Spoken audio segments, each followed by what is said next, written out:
All right, 11-day old kobold. I love that username. 11-day old kobold. Aren't kobolds have a relatively short lifespan, right? So an 11-day old kobold is kind of like, a deer born out in the wild. They can walk within 2 hours or something like that, maybe. I feel like I read that somewhere. Maybe I'm wrong. But okay, 11-day old kobold. Will you still add the unearthed arcana from class feature variants that did not make it into Tasha's Cauldron of Everything? Yeah, very transparently, no. We will not plan to do that. And, ultimately that is going to be Wizards of the Coast decision. So whatever doesn't make that cut, just like we have had to do a few other times in the past, Wizards, and I think rightly so, want to make sure that, especially, all the new players who are coming into the game constantly, they don't want, this obsolete content out there that is potentially confusing for some players. And so ultimately, it will get a pass, and Wizards will request. And to be, being perfectly honest, I don't know. I haven't looked at it very closely. Whatever doesn't make it, if there are things that don't make it, I don't know. Whatever doesn't make it, we will likely get a list from Wizards of the Coast, and that would not be included once we release this. PG Longo, how many developers are in the team? Wow, I haven't answered that question in so long. This is going to be a ballpark because I'm inevitably going to forget somebody. Let's say, so if we're talking specifically developers here, so that's another distinction. We have a lot of people, I would say the overall size of the teams that are working on D&D Beyond related activities right now is probably, in the 30s or 40s. But developers, we probably have 20 developers, probably. Again, that's a guess. And we're hiring several open roles. So again, if you're interested, please go out to that careers page. We're finding that hiring during the quarantine and pandemic conditions has been a little more challenging. So that's one part.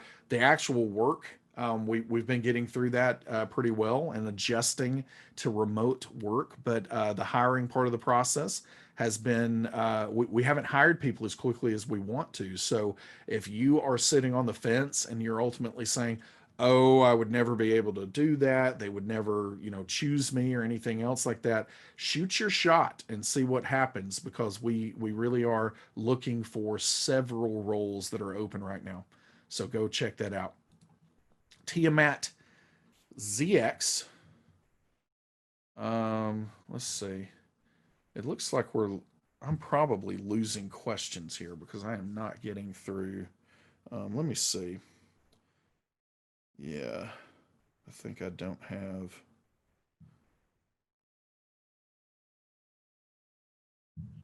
Yeah, yeah, so I think I'm probably missing some questions. So I'm going to get through what's on my screen currently, and then we're going to have to do a reset here. We're going to have to check into the magic that's happening with our magical grabber thing here, and maybe I had an internet issue or something. So what we're going to do is I'm going to get through the questions that I actually have. It's only a handful, and once we get through that, then I will open a call that, like, hey, if I didn't answer your question, sorry about that, but go ahead and ask it again, and then we'll refresh here and make sure that everything's coming through the right way. So Tiamat ZX, what are your thoughts on PCs who are not blood hunters having lycanthropy being a toggleable option for PCs in the future?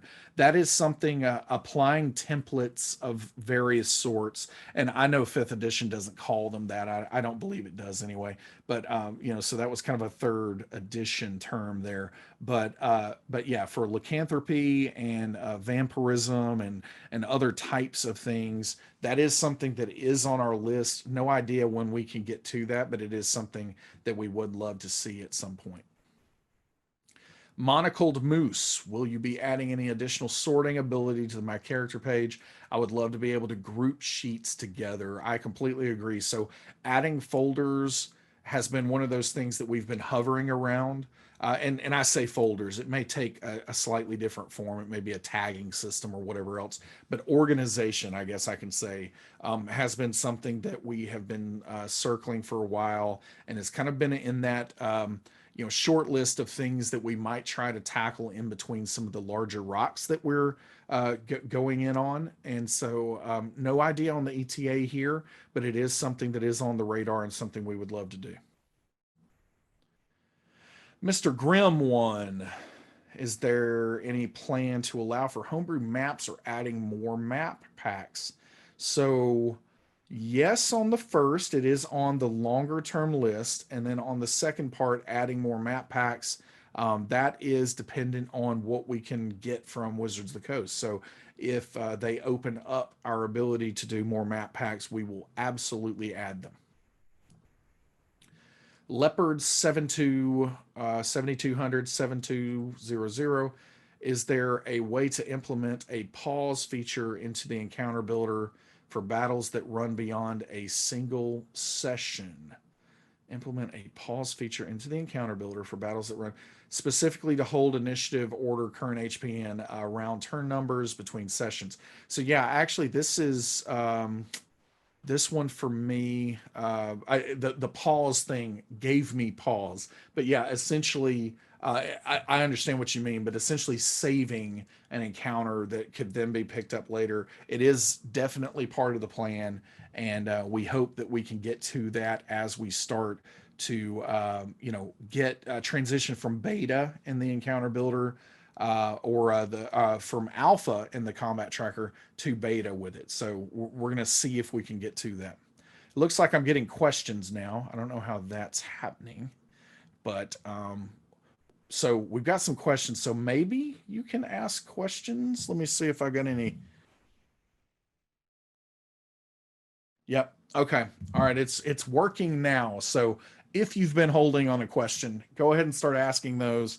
And it looks like our wizard casting this ritual spell is back in the saddle. So leopards. So I just answered that one. We're gonna go to Haven the Hare. ETA on being able to update currency in the player app. He has still a great job on the app. Yeah, thanks for that last part there. And no ETA on updating currency. We are diligently working through the list of trying to come up to as much parity as we can have between the app and what's going on the website. As you can imagine, our mobile developers started in on this process very late compared to what we had on the website. So there is some catching up to do, but we hope to, we're just going to keep adding things over time more and more to make that app better and better. So keep an eye out. We'll let everyone know when those things happen. Phantom 5692. What did you think of D&D Celebration? I think I actually just perfectly honest here. I didn't get to catch a ton of D&D Celebration because I had some other plans that I couldn't really get out of through this last weekend. So I was a little bit tied up, but what I caught of it, I think it was a great idea, and the concept of getting the community together as much as possible during this COVID-19 quarantining situation. There's a lot of possibility for these games and for Dungeons and Dragons to really connect people. And so I love the idea of putting together a show like that. And what I saw was really enjoyable. And I hope to catch up on that on VOD at some point. But yeah, what did you think about it? You can talk about it in chat there.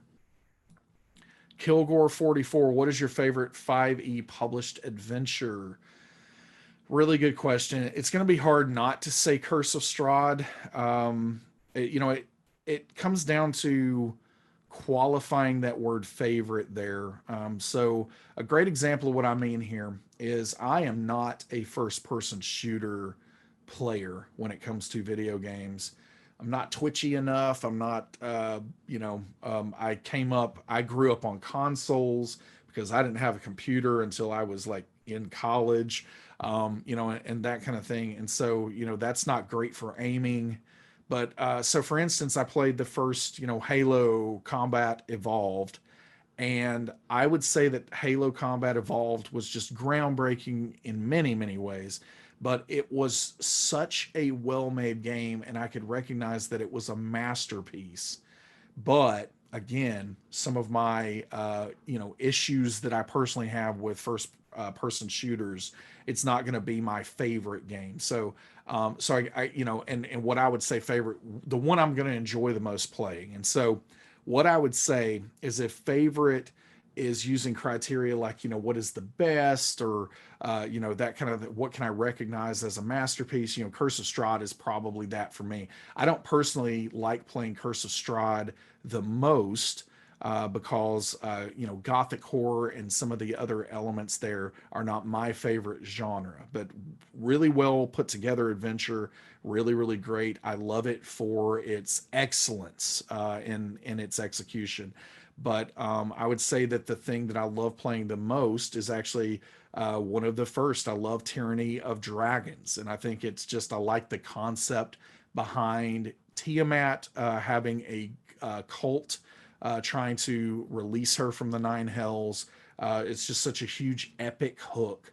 And yeah, it was very early in the edition, so it's going to have issues, several issues. But as an experienced dungeon master who is able to just kind of swim around those issues, I would still say that as far as playing, that is probably my favorite published adventure for fifth edition. I haven't gotten to check out the last two though in actual play, so I don't know. Maybe those would change at some point.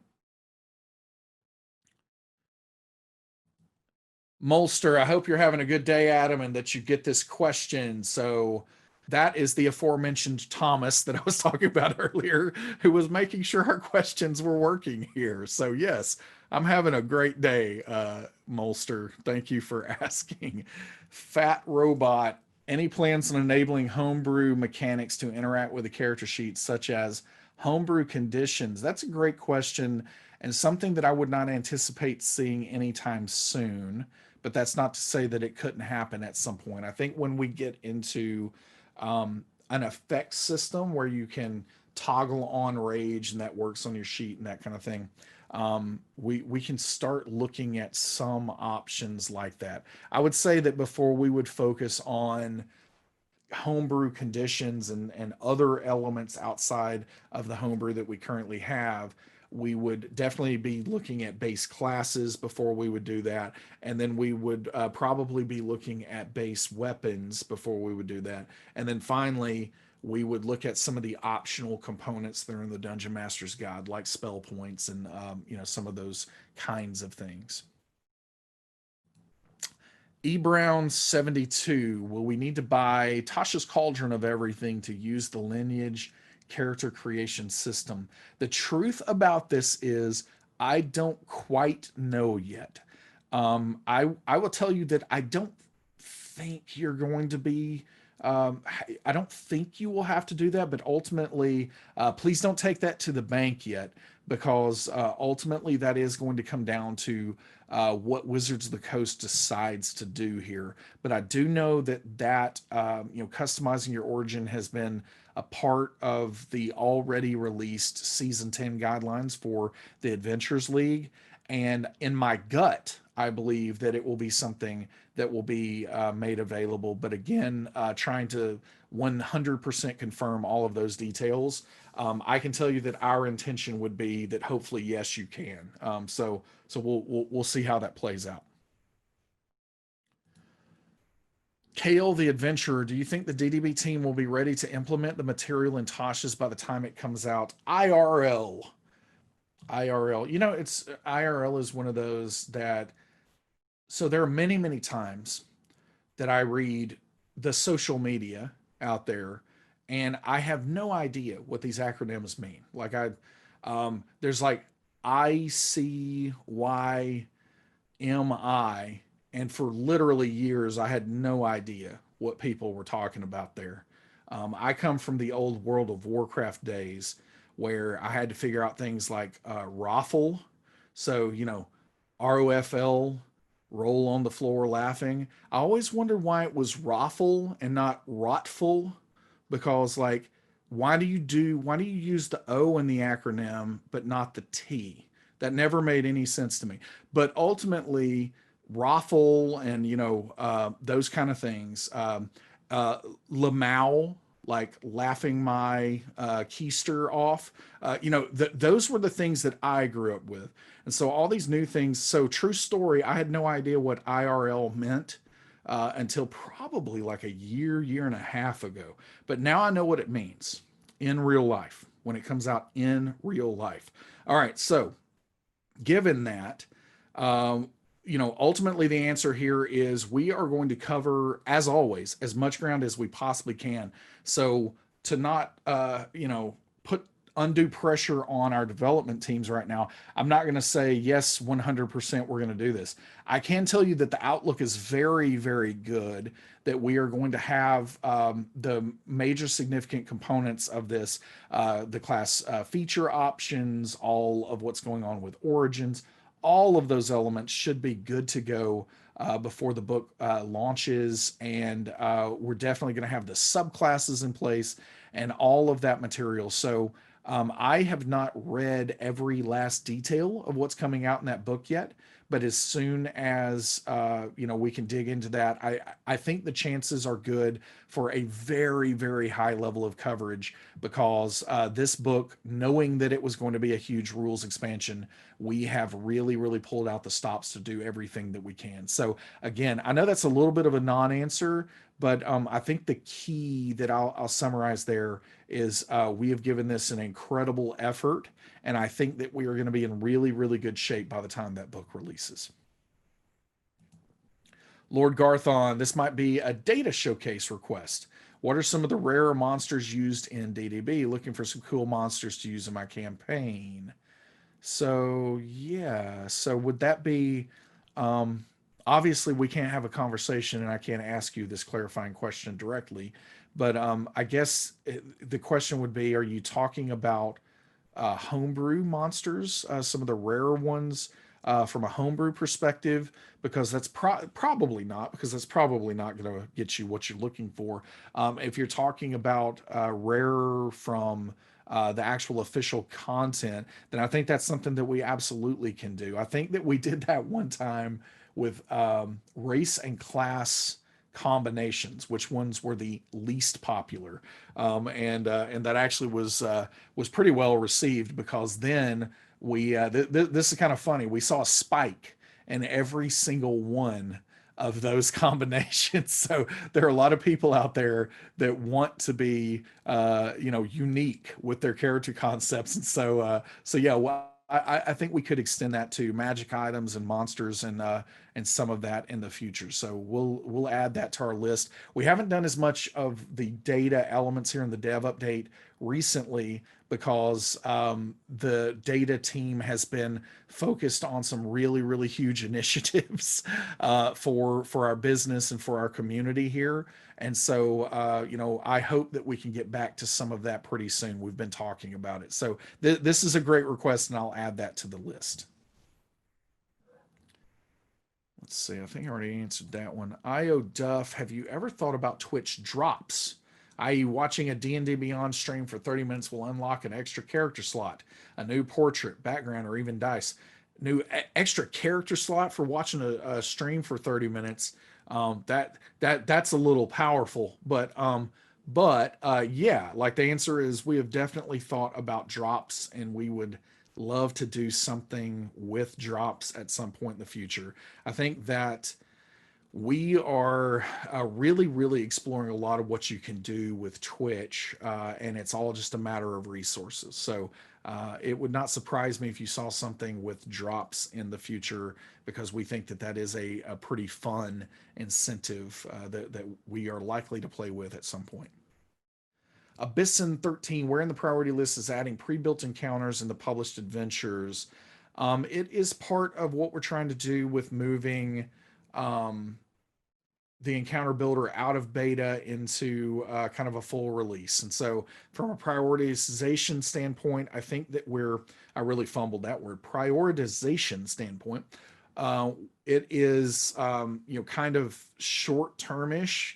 It's after we complete a lot of the activity that's going on right now. We would start looking at that. It's something that we're getting much closer to. Let's see. Devere P. Will the familiars from the Icewind Dale dynamic map appear in D&D Beyond? So I believe that you are referring to some stuff that came out around D&D Celebration, and ultimately that answer is going to be, we have asked Wizards of the Coast here if that's something that they're open to doing, then we would certainly follow suit.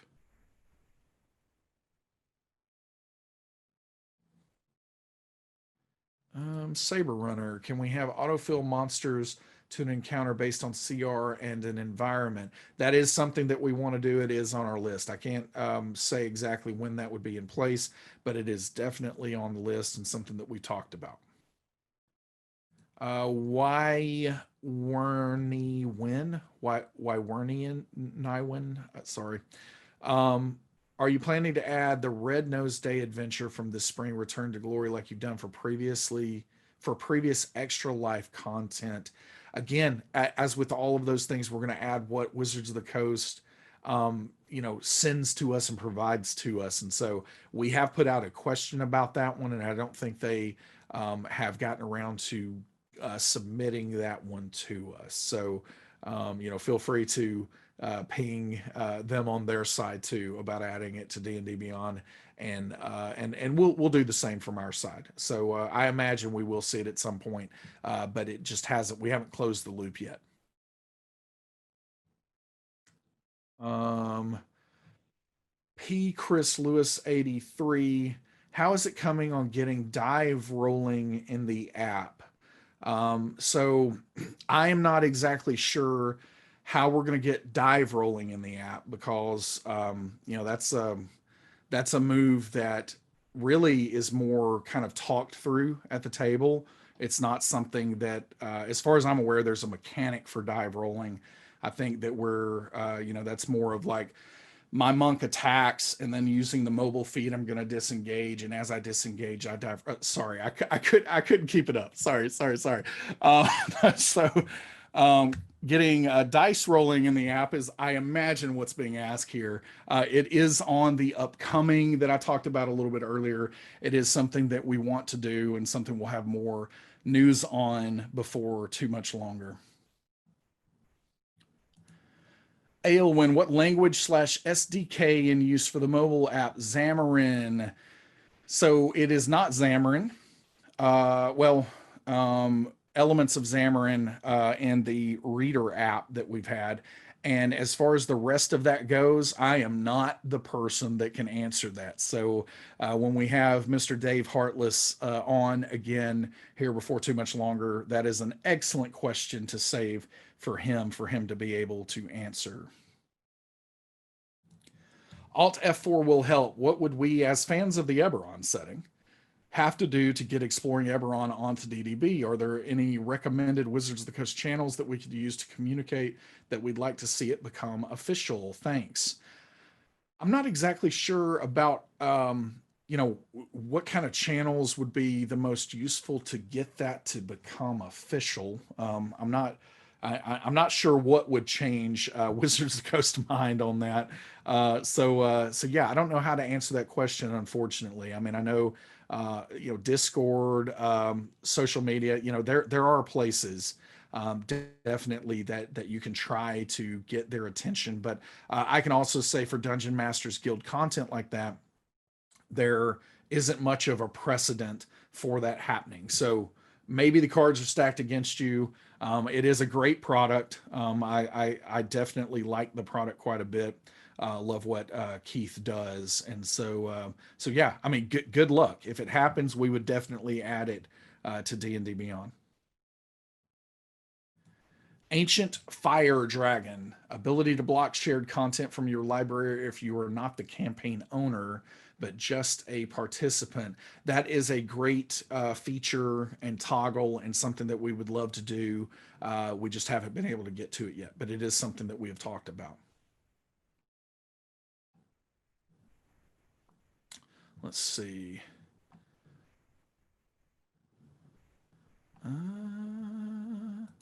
GK Smith LCW Tasha's pre-order status. No updates at this point in time. So as soon as digital distributors get the ability to pre-order, it will be up that moment on D&D Beyond. So yeah, we're waiting on a cue from Wizards of the Coast there. Pedzon. Will the re-released subclasses be updated, or will there be two versions? So I'm going to assume that you are talking about subclasses that are going to be reprinted in Tasha's here. Probably a safe assumption. And if that's the case, there's going to be one version of that subclass. So if Wizards updates something, just similar to the spells that were, I believe, initially released in the Elemental Evil Player's Guide, or in that adventure as part of that, those spells, I believe, saw new light of day in Mordenkainen's. They came back in some form in one of the other supplements. There's so many, it's hard for me to keep track now.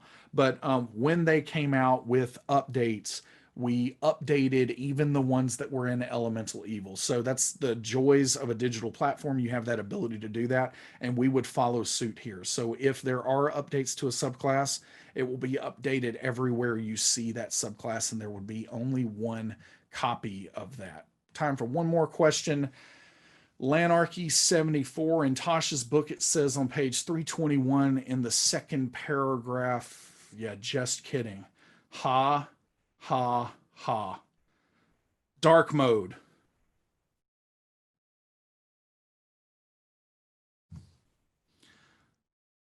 We'll see. All right. That's all we have time for today. Thank you, everyone. I appreciate you joining me again this week. We will be back next week with more news and more questions. Thanks, as always, for spending this time. And thank you very much for using D&D Beyond and being a part of this community. We love you. Later, Gators.